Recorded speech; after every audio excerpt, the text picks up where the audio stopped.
Sikunika lonke udumo Baba. Siyakhothama ngoba siyakuvuma ukuba wena wedwa uNkulunkulu. Udumo namandla nobukhosi nenkazimulo yonke yakho. Siyakuthanda uyisithando somphefumulo wethu. Siyokukhonza njalo akekho omunye singabuye simkhonze. Uphakeme kakhulu kunezintaba, ujule kakhulu kunamalwandle. None can be compared unto you. Awufaniseki nalutho, awufaniswa nalutho. Udumo namandla nobukhosi sikunikezela kuwe. NgoJesu inkosi, amen. Singahlala phansi bazalwane.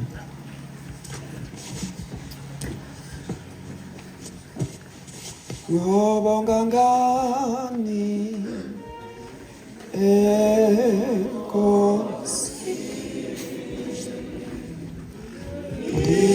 ngikena utho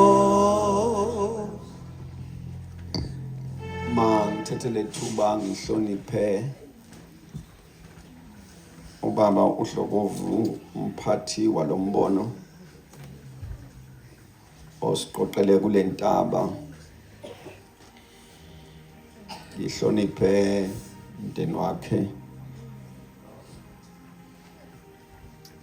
ngihloniphe inkosi yesizwe, ngihloniphe uNdlunkulu nabantwana benkosi bonke, abefundisi abakhona, amabhishophi akhona, ibandla likaJesu Kristu sanibonani. Sibonga lethuba uNkulunkulu asinikeza lona namhlanje ukuba size ebukhoneni bakhe ukuzobonga.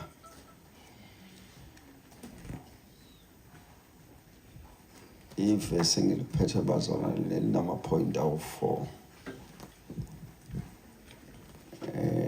Intentionally so not to delay anyone. Asivule incwadi yamaKorinte esibili chapter number 9.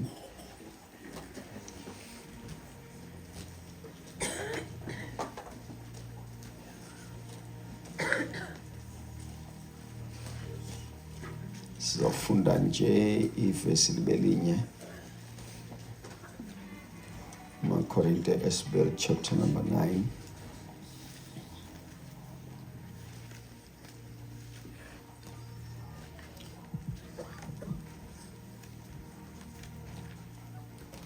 Verse number 8. Onga macala enganginawo wangihlalela.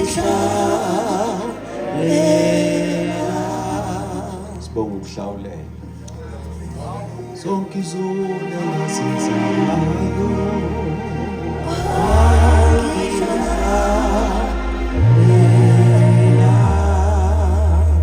Inhlawulo ikhokhile. Sibonga inhlawulo ikhokhile. Wawukhathazwa unyazwa obonga ngani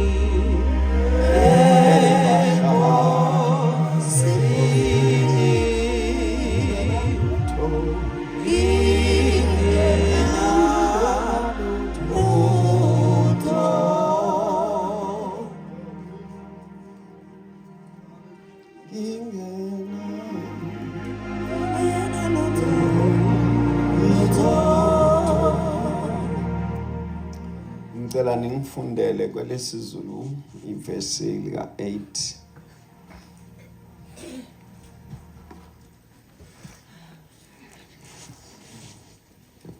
Verse 8. Kepha uNkulunkulu unamandla okunipha umusa wonke uvame, ukuze kuthi ninokwenela konke ezintweni zonke ngezikhathi zonke nivame imisebenzi yonke emihle. Inkosi mayibusise ukufunda kwesi la. Amen. Amen. Cela ningivumele ngifunde esinye isitoliko ekuthiwa i-Amplified Translation. Ifundeka ngalolu hlobo, and God is able to make all grace, every favor and earthly blessing to come in abundance to you,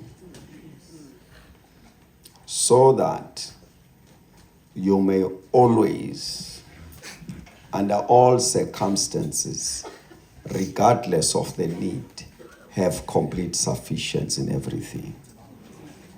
Being completely self-sufficient in Him, and have abundance for every good work and act of charity.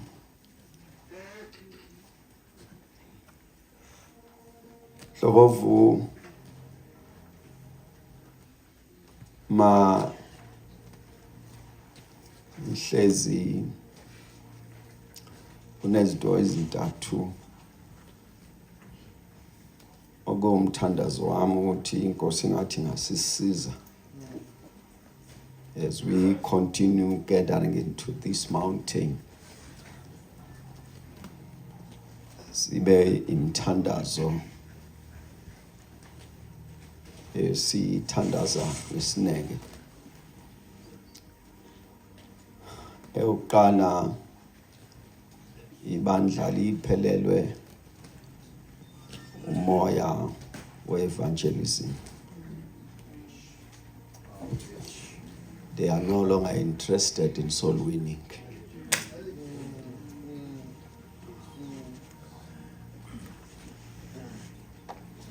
Mangphinde ngiyabona la ma-prayer item niwathandazela nginankinga nawo kodwa ngathi we can zoom into that which will benefit the kingdom.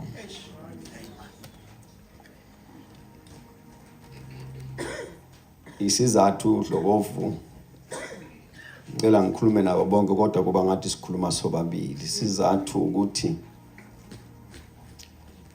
isonto has resulted to church split and sheep stealing as if it's evangelism.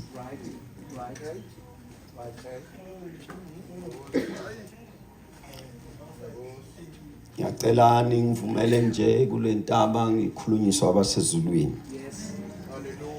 And don't take any offense on that one.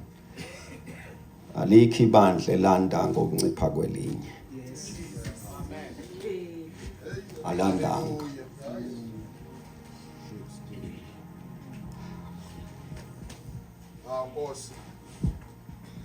Uma amatekisi erenke u2 eya edolobheni kaNongoma kuphuma omunye kuleli tekisi ayongena kuleli linye ngingafika ngamuntu erenke akakenzeki lutho. Yes. The challenge we have is that the church split and sheep stealing is the only business that the church is busy with. Mawufika kuthiwa kunomuntu owamukelayo esontweni okwazi ukuphuma kwelinye.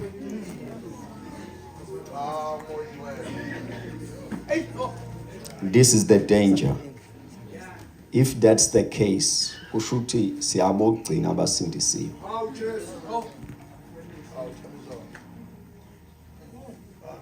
Isindisiwe ngoba khona umuntu who passed the gospel to me.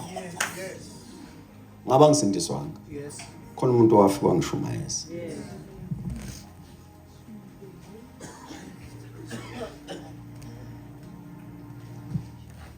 When I came to the gospel in the early 80s, the first primary objection was to win the soul.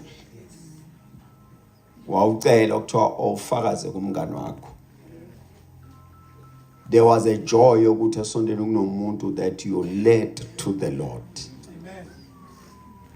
Namhlanje ijoy ukuthi ngamkhipha kulela sonto wangena la.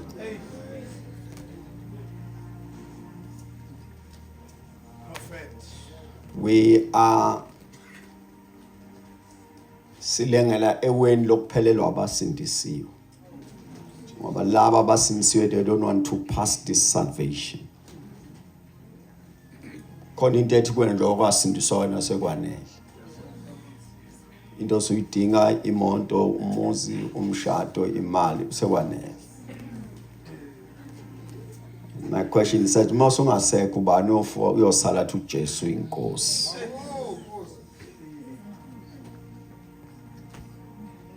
In that Baba Hlokovu canon, I appeal that this mountain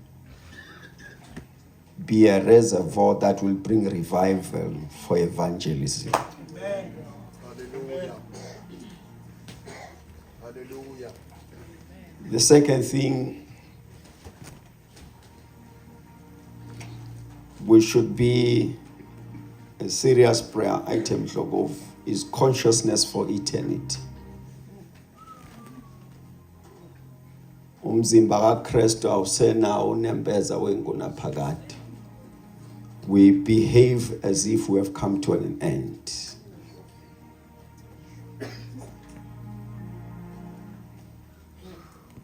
Ayisekho into kithi ethi uJesu uyabuya. Ayisekho into ethi kuzoba khona ilanga lomgwebo. Ayisekho kithi into ethi kukhona ilanga lokuvuza according to our words and actions.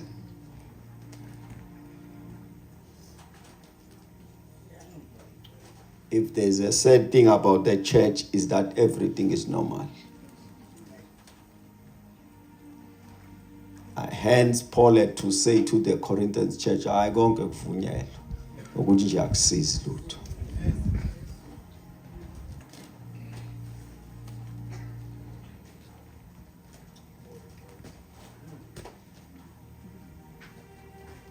Umthandaze ufuna siwuthandaze uNkulunkulu usibuyisele unembeza wenguna phakade.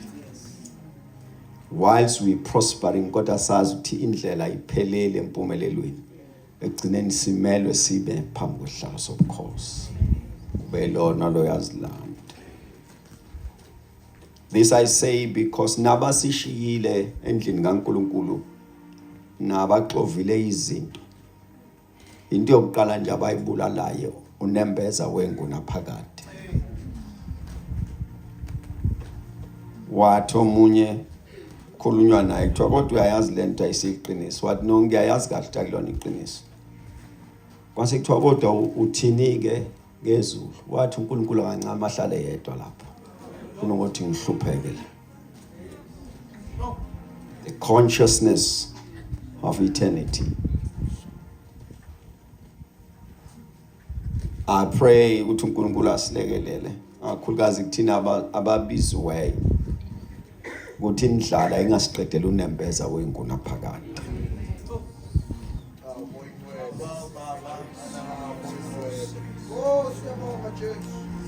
Ungcono ngilambe ngibona uNkulunkulu kunokulamba ngiphelele esihogweni.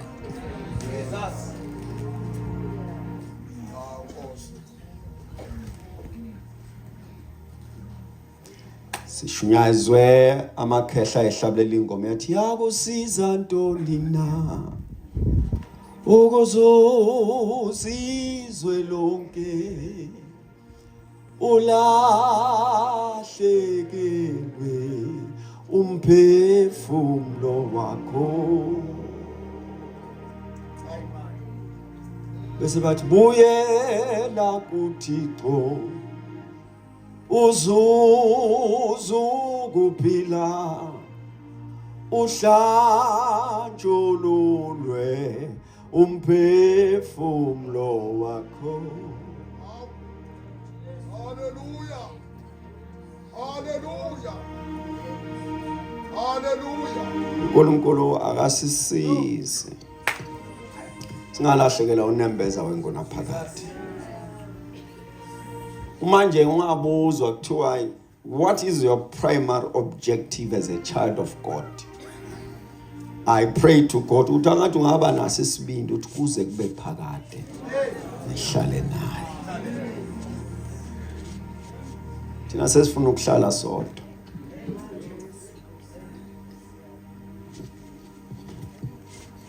And lastly, Hlokovu, I pray that out of this mountain, simcele simnxuse uThixo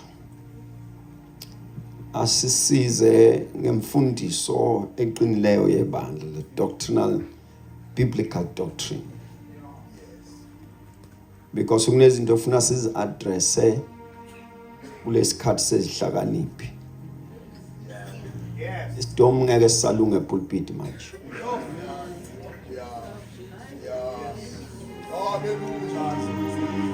Kodwa neBhayibheli.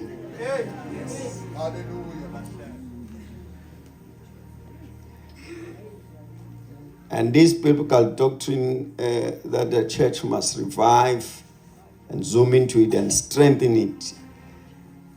Find it intentional twala. What we are building.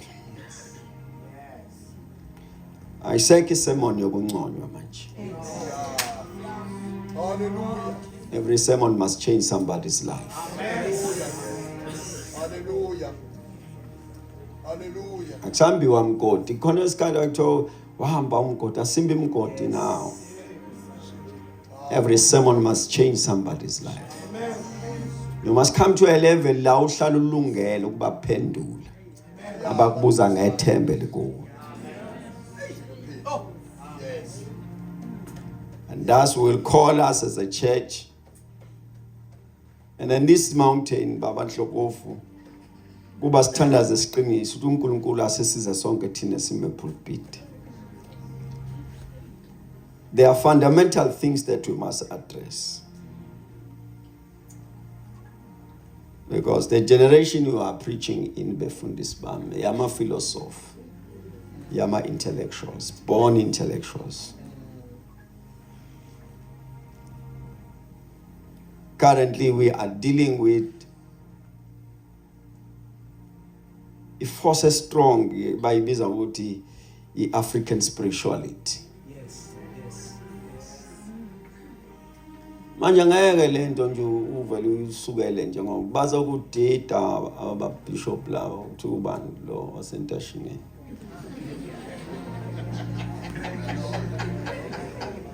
Hallelujah. Anzange ngisho nini nishilo uthi ubani.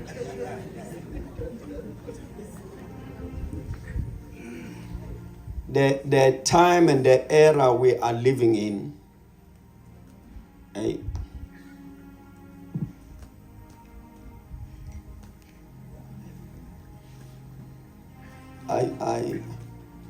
I guess khulumele phansi ngokwenzela bangasizwa bangaphandle. I have never seen izangoma ezingaka empilweni yami. Ezinye zehlike epulpit. Ezinye beziphetha ama mic. Ezinye beziba ama worship. Ezinye bezima elder sontene, ezinye bezima deacon. Ezinye bezinezikhundla amagosa ahloniphekile. Abanye bakufihla kwaze abantu sengaphezulu kwamandla baphuma.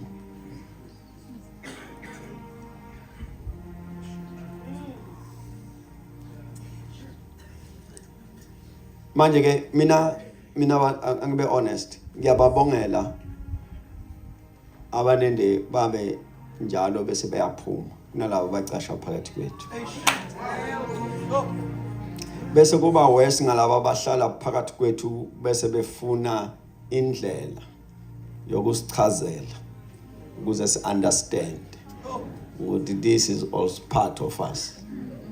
Kona umehluko bantwana basekhaya. There's one spirit in the kingdom of God, Holy Spirit.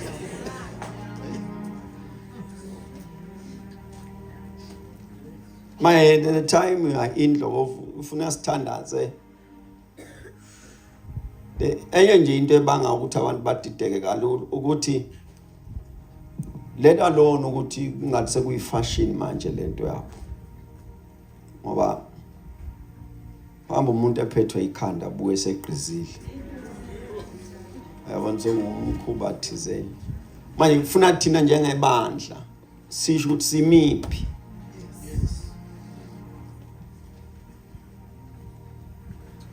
uNkulunkulu ungisize maqala unyaka esontweni ngumfundisi walo ule prayer and fasting ya January inchumelo ye-fasting yonke yadwebula line between the Holy Spirit and ancestral worship.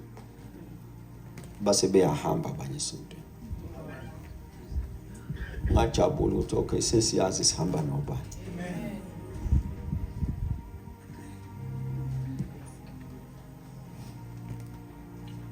Therefore we pray that mawadlovu masifika kule ntaba uNkulunkulu empower inciko zakhe asinikeze amandla ukuthi mazidwebe umuntu njengoJoshua khethani namuhla uthi ubane niyomkhonza. Angibale ngokuthi ayikho into esinda njengokukhuluma iqiniso uma usalinda umnikelo.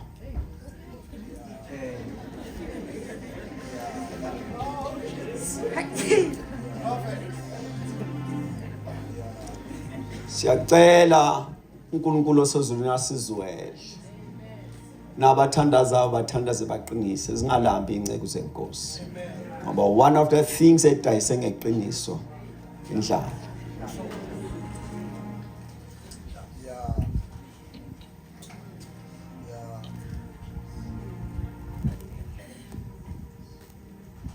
Angazi noma ngaphinda lapho.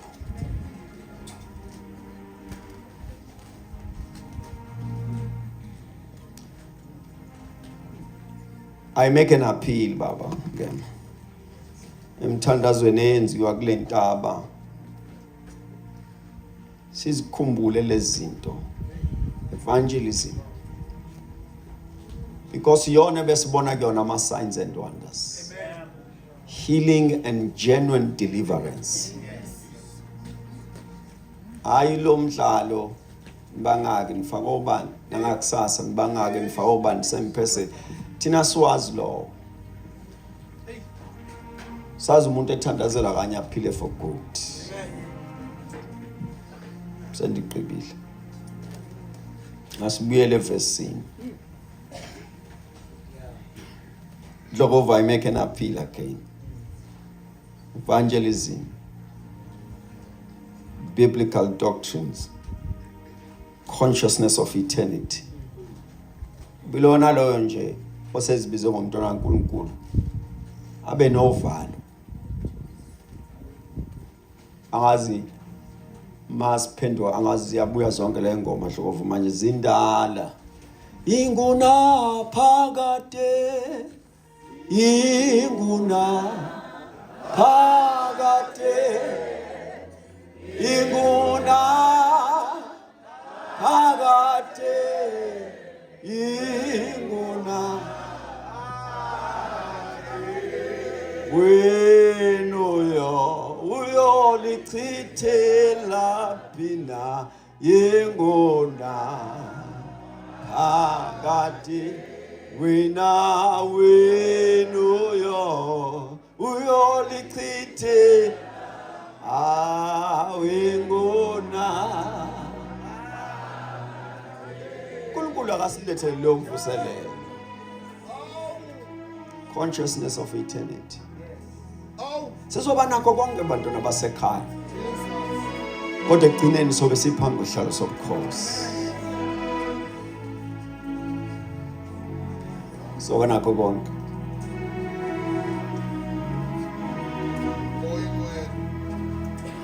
soba nakho konke bazalwane ngiyaphinda soba nakho konke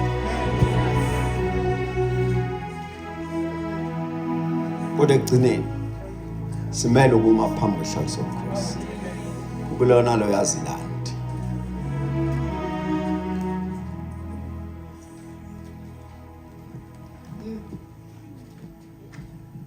mangenze le statement ngihlale phansi angifuni ngisesithi isikhathi ngimile zimbili izinto ezivela kuleli verse eyokuqala ilamaza athi uNkulunkulu unakho ukwenza wonke umusa uvame ngakuwe is able to make all grace to abound toward you mawuqeda ukuchazela ukuthi uzowenza lo musa wonke ube mningi ngakwena bese kuthiwa ke lokuba mningi komusa uzokwenza ukuthi at all times ngezikhathi zonke and in everything ezintweni zonke ube nakho konke okudingayo. Nikhona bazalwane bami.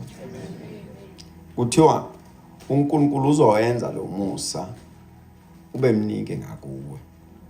He will make all grace abound toward you, so that in all things at all times you have everything you need. Na enjoy into ngifuna nje ngiyibeke bese ngihlala phansi.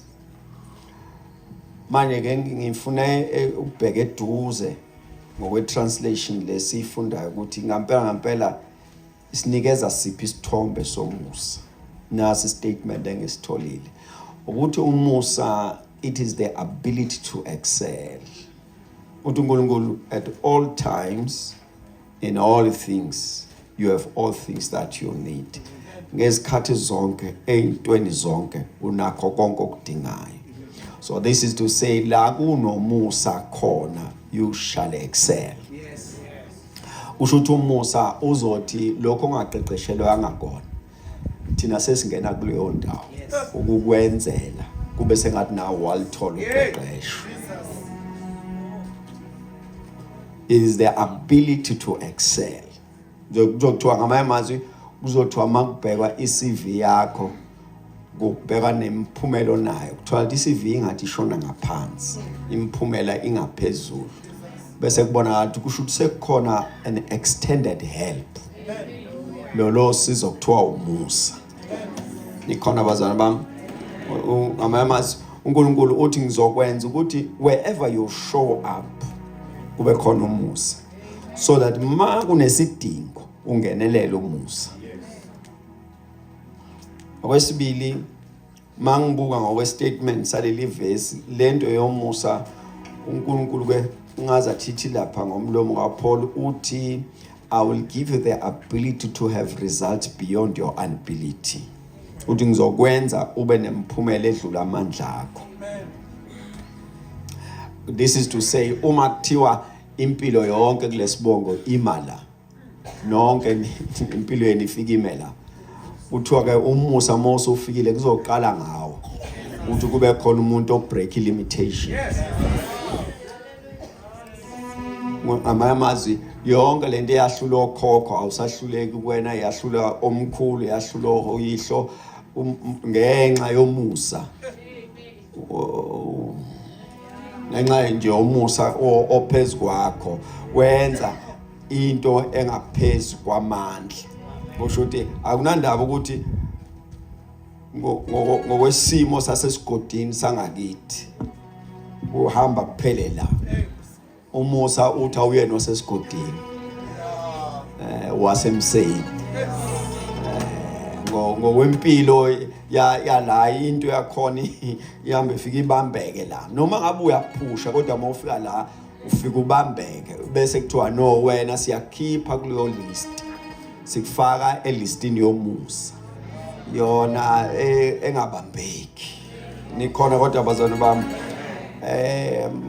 ngokweleli verse futhi nansi enye into sekuyesithathu seyizophela ijumayelo nansi enye into engiyibona umusa is the ability to do. Kusho ukuthi ngamanye amazwi umusa mawuse ufikile uzokwenza isiqiniseko sokuthi you are not failing on the way. Awuzohluleka uzokwazi ukukwenza. Umusa amandla okwazi ukukwenza. You shall not fail on the way. So when the grace of the Lord is upon you, you'll be able to do. And the fourth thing is that umusa kaNkulunkulu is the ability that sustains the results. Amazwi umusa uma usuphezulu kwakho uzokwenza uhlala ilowo mbala ufluctuate awehli wenyuka. Umusa kaNkulunkulu uzokugcina lapho. Uzogcina wena ugcine nabezemva kwakho ugcine nababizwa ngegama lakho ugcine nayo yonke into ethintwa isandla sakho.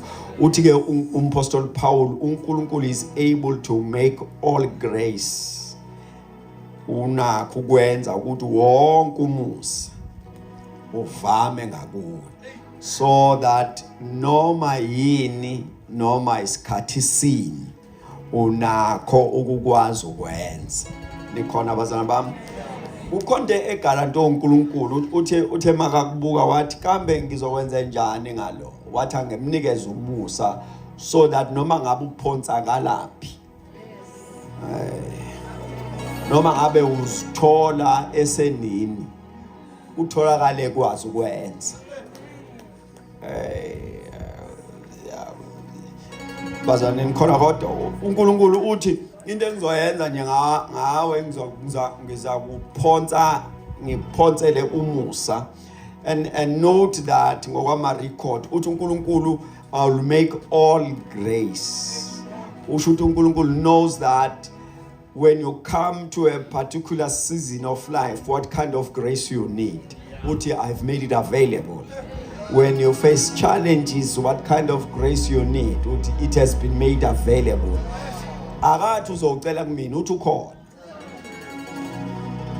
Angithi utshelile uyena futhi lo Paul lo bhala la. Utshele yena naye ekhala ngezinkinga abhekene nazo. Wathi yazi ukuthini ulibele ukukhala ngefa angabe uphonsa amehla ngasemseni.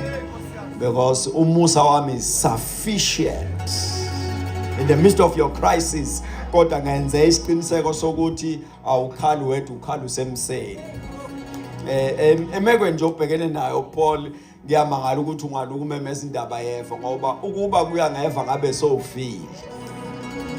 Ningalahleke. Manje lento yokuloku ukhala ngendaba yeva indaba ungaboni ukuthi how have you survived yonke le ndlela nalelifa. It is the grace. Uthi khona umusa that has carried you. Manje wena iso lakho lisemaveni kanti bekufanele libe semseni because le liva ngokwalo bekufanele uphele la. Kodwa ngokomusa ujomba labangajombi khona. Ngokomusa ujomba labangajombi khona. Nikhona bazalwane bami.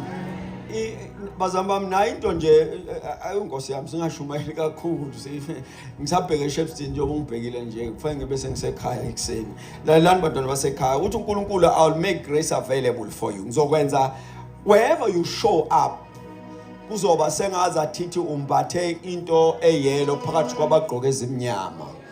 Kukhona into ezokwenza ugame. Uzokwenza wehluke. Babuza nti kwenze kanjani kulona ngoba sonke saye eklasini elilodwa. Sonke saphasa isifundo esifanayo. Sonke sinale certificate. Kodwa kunento ehlukile ngaye. The Lord has made all grace available toward you so that in all things at all times you have everything that you need. The statement says you will never get stranded. Oh, nalahleka. The statement says you will never get stranded. Noma ngabe ulaphi soze ube wedwa. Noma ngabe ubhekene nani. Hey Lord Jesus, soze ubhekane nayo wedwa. Noma ngabe indlela iyakhuphukela, awukhuphuke wedwa. Noma ngabe inzima, awusiwedwa. He has made all grace. Kubonakala kuthiwa uyabona le ndlela kuyafiwa kuona kodwa akafi lokwenze njani uNkulunkulu wenzile umusa fike njani la umusa. He has made all grace.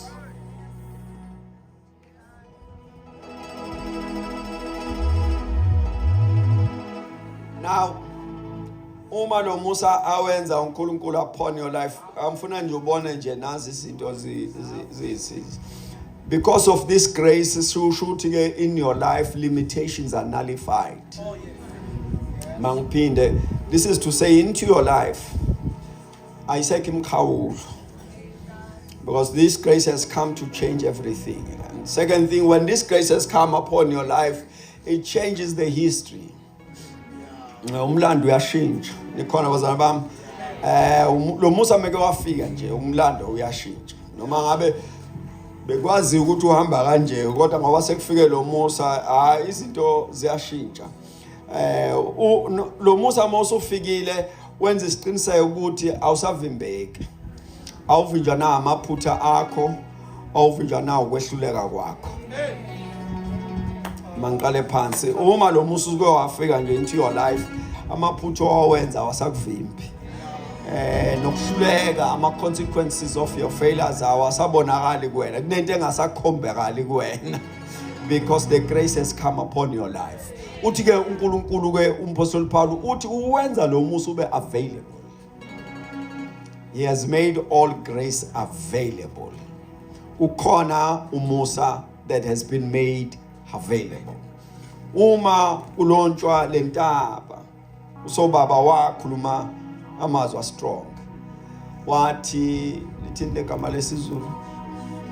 Wathi la sikhona isesishozini somuzi. Manje ngizokuqinisekisa ukuthi unjalo.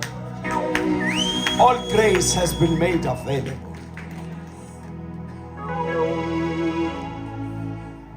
Untombazane lo walapha ekhaya kuthiwa usubusisiwe. Uhambile wahlolwa odokotela because ubenento yokuvela khathale. Bese kuthi noma umbheko bese iqala kuba umlungu nami sengididekile ngoba ngisho ukuthi umuntu omnyama kodwa isikhumba sakhe siba very white. Nikhona? Ngikhuluma ngomusa. Ayike kusho ukuthi ke sijabule ukuthi usho ukuthi uNkulunkulu use decide otherwise ukuthi akube khona umlungu ekhaya. Ashintshe indlela Jesus Christ. And then on the way then she reported ukuthi awunenkinga yokukhathala and what. And then it became worse udavele awe esikoleni. Angiseni into othukayo sidalwa sami ngingathuka nonke nginibuke thukani ube phezulu ngizithulele ngibukele awe phansi bangifonela uwile okay hayi uwile okay nganaka kanjalo then ke wasiya odokotela ke kodwa ama specialist am check asesho ukuthi cha egazini lakhe iron iphelile ngokwe report ufanga usethuneni kusho udokotela omkhulu ubekhona la entabeni ngibona yini lengisebenzelayo weza le ntabeni ezochecka wathi udokotela le report ithi lo usethuneni athi usho kanje but no yabona le number ngokufunda kwethu ngokwa science lo akaphili makuphela iron kusho ukuthi ayisengite esebenzayo kwisystem ye-oxygen ayisahamba ayisayi engqondweni ayisayi everywhere manje base ngimtshela ukuthi hayi God is able to make all grace. uNkulunkulu uthe umsimanga ukube eshumayela kuphela iron le ngizophilisa lengane yakhe ngegrace.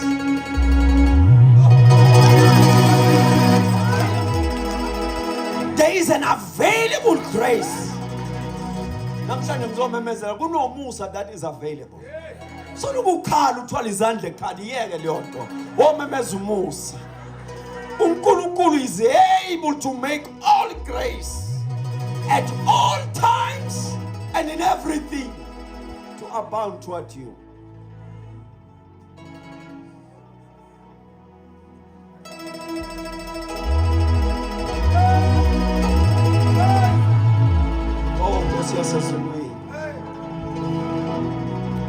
Ngizwa sibhileka ngalomusa. Ngizwa sibhileka. Lo musa is so thick namhlanje ebusuku. Ungathi umdokwe. Oshana ya asaba.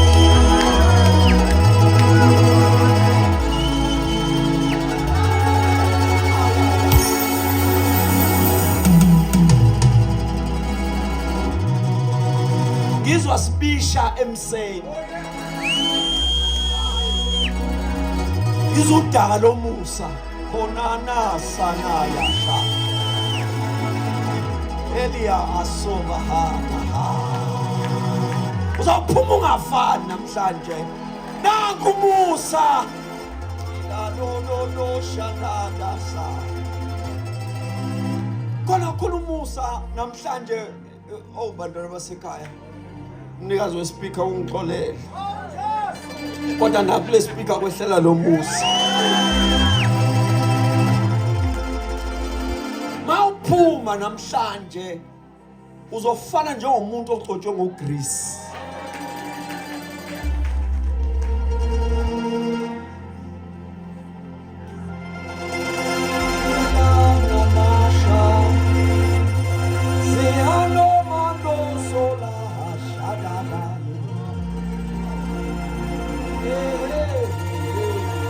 Sithobe Nkosi ngalomusa. Inana masaya. Hey, usana nashaya.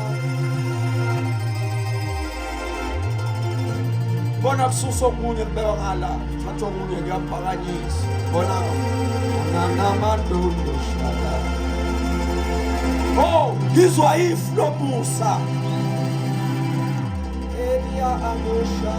Ugijima ekhaya lo Musa, ugijima emsebenzini, ugijima esikoleni, ukheleza njengamanzi. Elanana shanana, elana yazi.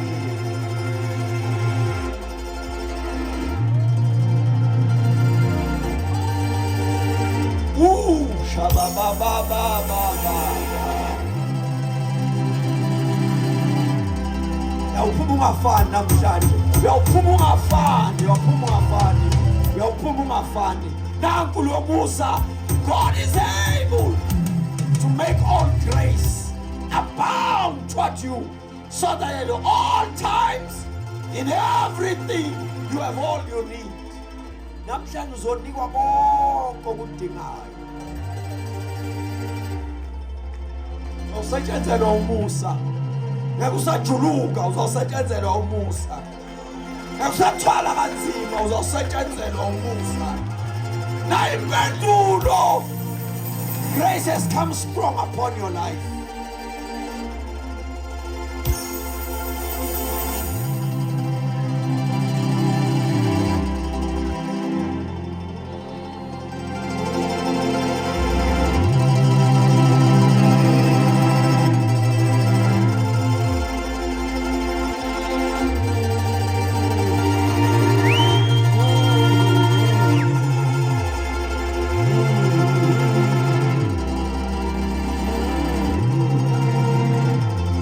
Sekulo Musa Nkosi.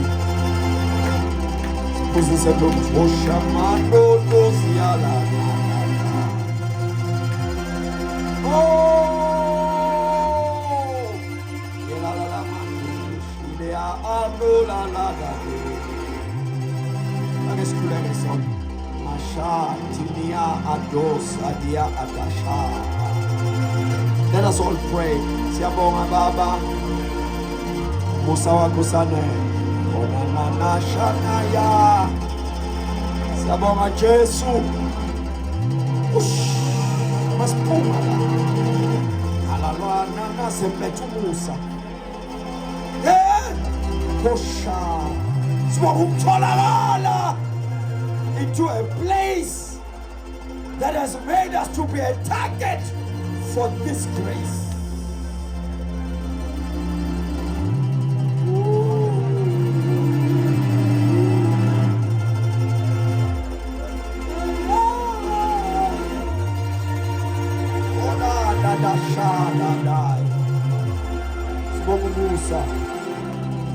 Musa. We would have not made this far unless it was your grace. Musa wako. Musa wako.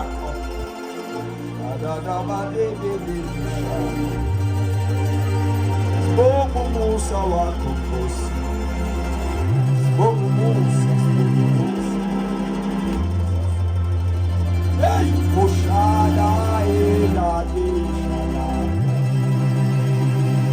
Thank you, Lord. Siabonga Jesu. Siabonga Kristu. Siabonga Bwana lethu. Siabonga Mphefumulo uphefela. Siabonga Naba yethu. Siabonga, siabonga, siabonga, siabonga, siabonga, siabonga. Siabonga. Siabonga Jesu. umusa wakho sisindisiwe, umusa wakho siyaphila, umusa wakho siyavuka, siyavuka.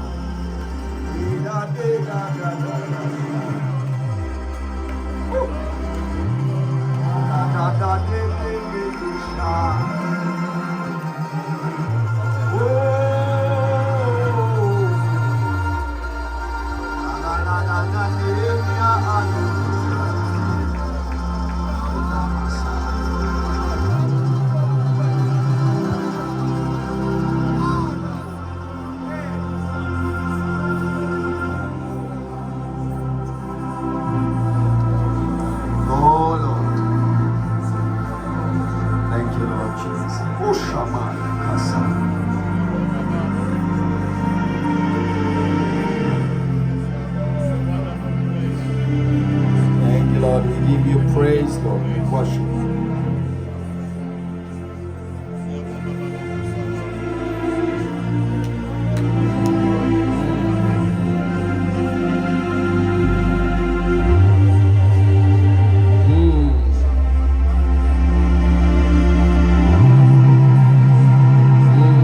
Thank you, Lord Jesus. We give you praise, all glory and honor unto your name. Faithful Father. Bless your name, Father. Bless your name, God. Bless your holy name, Jesus. Bless your holy name, Father.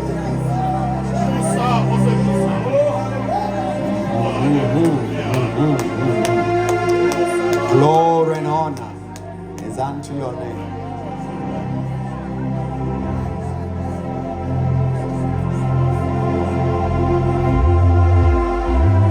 Thank you, Lord. Kalabeli banzi, Moshewe,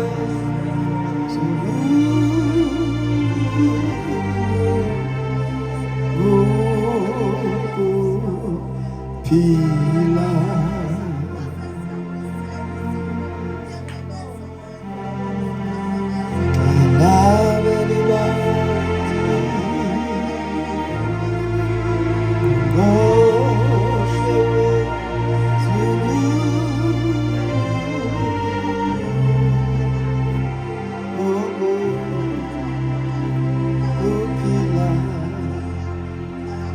Kalabeli banzi,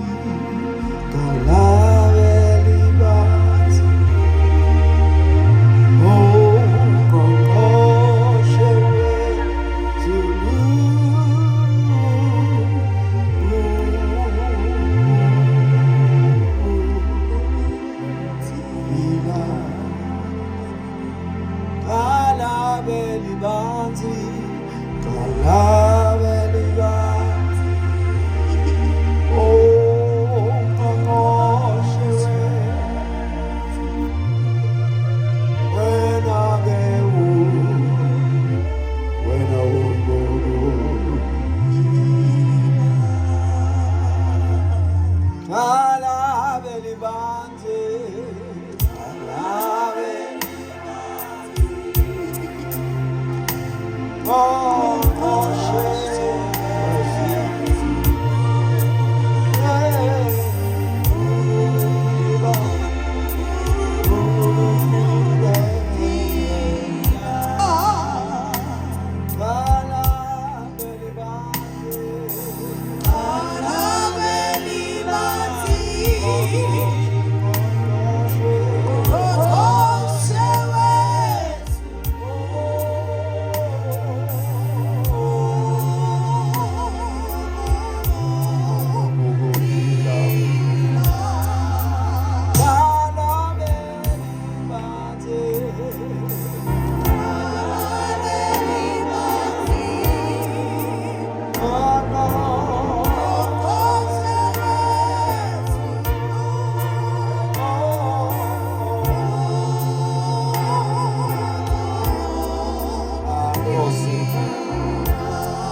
Siyabonga Baba wethu osezulwini, qhubeka usenzele njalo umusa, ukhazimulise igama lakho ngeimpilo zethu.